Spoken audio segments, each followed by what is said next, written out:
Мы опять в фондах музея Института археологии и этнографии СОРАН. И тема сегодняшней нашей беседы – это православная пластика. Ну, это такое общее название. На самом деле мы будем говорить о литых иконах. Они абсолютно разные и по сюжетам, и по способу оформления, а главное, они и собраны из двух мест, и чем наша коллекция очень ценна, что она документирована. И у нас два таких основных исследователя, которые сформировали эту коллекцию. Это Дергачева Скоп, известный человек, который занимался старопечатной литературой и изучением, в общем, очень таких далеких скитов, и поэтому большая часть икон, около 30 единиц, у нас из территории Майского. Это скит, члены которого потом отдали всю эту коллекцию нашим сначала исследователям, потом она перешла в музей.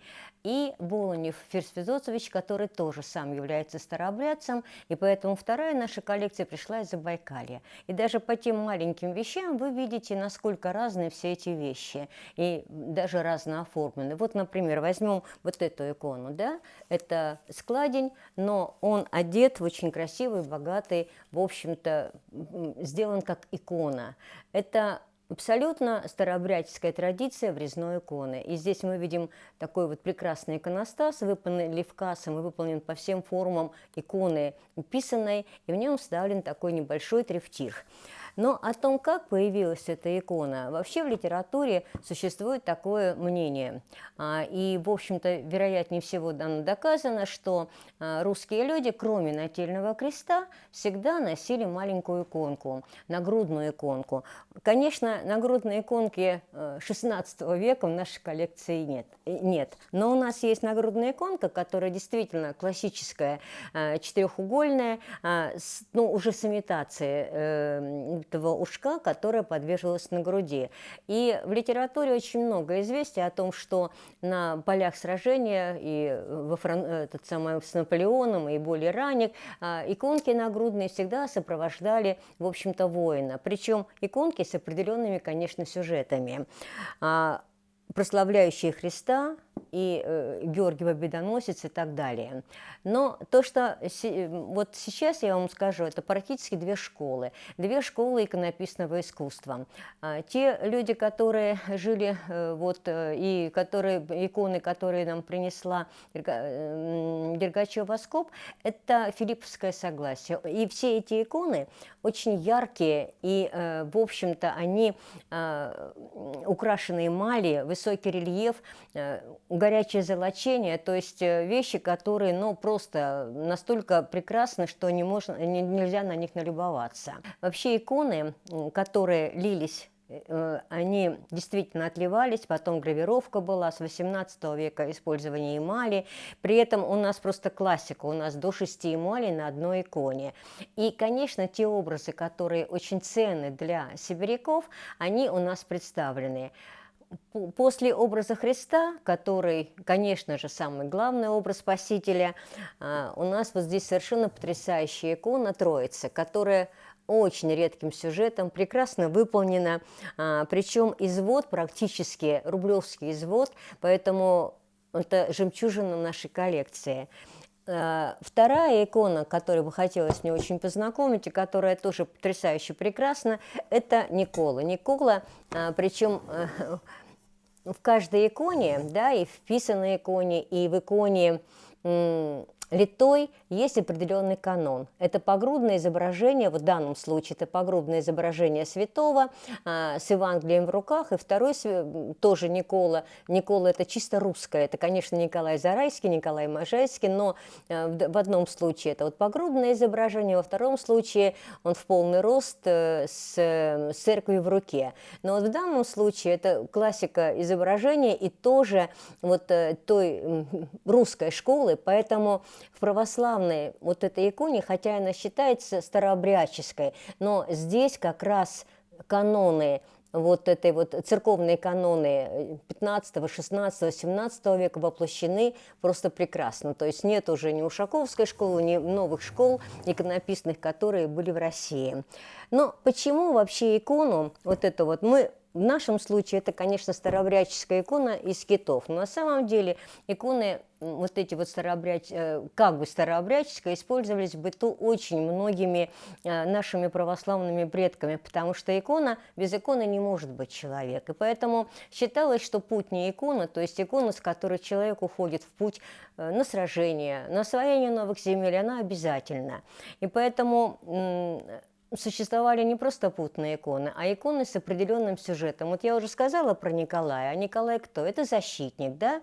Это не просто защитник. Вот это человек, который, вернее, святой, извините, который коневодство, в общем-то, мореход и всех путешественников. Как бы это оберег, своего рода вера в определенного помощника.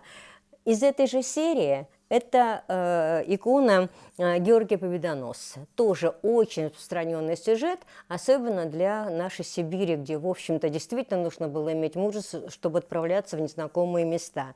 Третий сюжет, который очень популярный, это...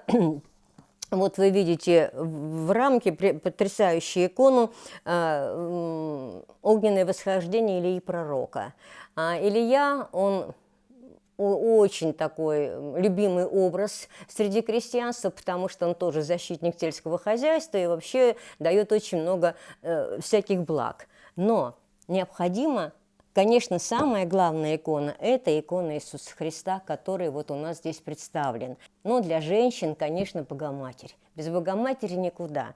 У нас все изводы Богоматери существуют, но моя, что называется, любимая-нелюбимая, здесь неопалимая купина, достаточно редкий сюжет. Среди Богоматери не очень редкий, но по технике исполнения у нас потрясающая, в общем-то, техника исполнения. И когда мы делали анализы поверхности, потому что была мечта, что здесь вот золото и серебро, на самом деле это огненное золочение, которое характерно для одной из школ, которая, в общем-то, делала вот эти вот вещи. Надо сказать, что у нас иконки есть даже с клеймами известных, правда, один мастер, и, правда, еще, так сказать, не совсем доказано, но то, что у нас есть иконы, которые как бы подписные иконы, это, конечно, потрясающая вещь.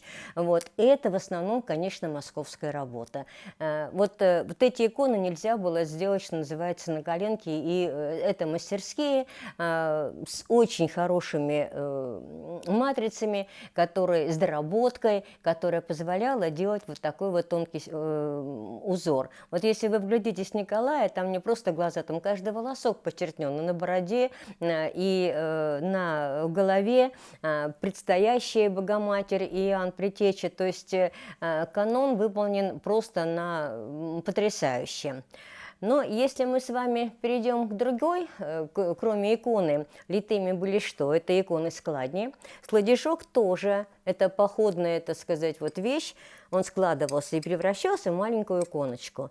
А потом стали делать складни праздники. То есть весь праздничный ряд, который, так сказать, вот календарный ряд, то есть это вот абсолютно все 12-е праздники, они воплощены вот в этих створах. А последняя створа, она посвящена Богоматери, где все известные изводы Богоматери вот здесь вот, так сказать, представлены. Поэтому вот эта вот иконка, опять же, имитация. А вот это, кстати, не имитация, это настоящая иконка, потому что здесь вот есть дырочки под подвешивание. Она вполне могла находиться на груди у воина, у первопроходца. При этом лицевая сторона, даже закрывающаяся, это тоже, в общем-то, рисунок, который каноничный. Очень частый вопрос, как иконы должны были располагаться, но в общем-то, икона никогда не висела, икона всегда стояла. Поэтому существовал красный угол, от слова «красный» – красивый, святой угол, который располагался на правой стороне от двери дома. И там была полочка, на которой стояли все иконы. Главная икона, почему я вот так подобрала, это должен был святитель. Это первое. Потом уже и на всех триптихах тоже центральным образом является образ Христа. А уже потом либо избранные святые, причем как подбиралось, обязательно была икона, посвященная Христу, а затем иконы, вот Никола очень часто был, и иконы, которые соответствовали ну, ангелам, хранителем вот данного человека, данной семьи. Для женщин очень часто это была Кирика Улита, потому что это как бы вера в то, что они могут дать здоровье детям, поддержать женщину, так же, как Параскева Пятница, обязательно образ Богоматери. И очень часто это вот образы тех 12-х праздников, это вот, которые представлены вот в маленьких иконках. И никогда вот как бы, вот если вот Никола такого размера, то чуть больше размера должен быть основная икона. Очень часто на эту полочку вешали божницу, но опять же она могла прикрывать как бы от пыли и от грязи, да, но никогда не закрывала лики. Поэтому вот представьте себе, эта красота стоит в углу, да еще начищенная, да еще вот какая это действительно не только аура создается в доме, да, но и действительно такое вот почтение к той религии, которую исповедует данная семья. Но вот что такое киотные кресты и кресты напрестольные? Киотные кресты, понятно, то есть так же, как вот он, как в маленьком киотике, он, в общем-то, должен находиться в красном углу. А напрестольный крест, он побольше, и если мы вам покажем, то есть он может быть с предстоящими, и он обязателен при уже православном храме. Поэтому если изба превращается в келью, а очень часто молельные были дома, то напрестольные кресты могли быть и в жилом помещении, но его убирали, когда не было молитвы, то есть при определенных обрядах. Но вот наши коллекции, конечно, говорят об очень многом, говорят и о различных, скажем так, школах старообрядцев различного толка, потому что действительно старообрядцы – это очень такая своеобразная культура. И еще говорят о том, что православное крестьянство, несмотря на то, что было очень много запретов, почему старообрядцы стали лить иконы, и мы огульно все иконы литые говорим, что это старообрядческое, потому что были указы Петра I 1722-23 года вот, о том запрещении вообще литых икон. Все это было обусловлено просто экономическими проблемами, потому что не хватало меди. А после того, как открыли Урал, здесь появилось вообще очень большое количество старообрядческих мастерских, очень прекрасными. Мало того, что их, конечно, было в Москве, они были Выговская школа, школа подмосковная, школа московская, но и Гуслицкая литье, подмосковная школа. Но, тем не менее, это вот два таких основных вот как бы направления в искусстве, в литейном искусстве, вот это литой иконы. Но православное крестьянство, конечно, не разбираясь, поскольку канонично все было, они с удовольствием покупали эти иконы, а продавали их прям вазами, но, конечно, не такие роскошные вазами, я думаю, не продавали, а продавали вот менее, так сказать, искусные иконы. И, конечно, в каждом крестьянском доме были литые иконы, и каждого человека провожали тоже с иконой.